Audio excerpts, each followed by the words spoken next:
Hi everyone, in front of me I've got REALME P3 and let me share with you how to change the 3 buttons navigation into the gestures in this device.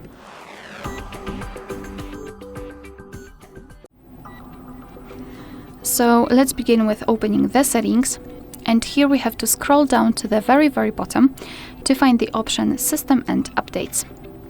Then let's tap on System Navigation. And obviously I've got gestures currently applied, so let me quickly switch to buttons. And I also wanted to show you some options which are connected with the buttons. So here you can, for example, reorder back button and the recents, and here you can manage digital assistant and circle to search.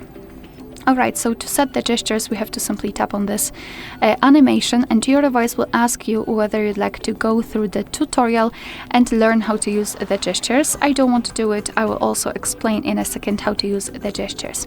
Instead of the 3 buttons, we've got this line which is responsible for some actions. We can hide it if you wish, just by using this first option and tap on Hide. Here you can also customize the gestures, like a vibration on the back, navigation, switch to previous apps, mistouch prevention, etc. And under it you've got also sensitivity to back gestures, and to be honest, I highly recommend to get back to this option after a while of using the gestures, so you will be able to decide whether you need the sensitivity to be higher or lower.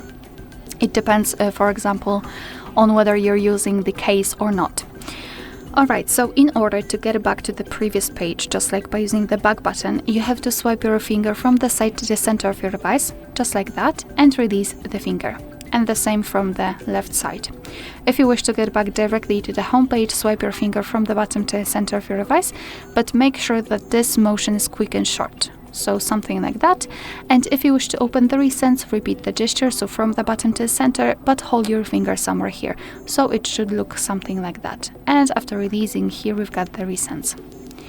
Alright, so that will be all. Thank you so much for watching. Please hit the subscribe button and leave the thumbs up.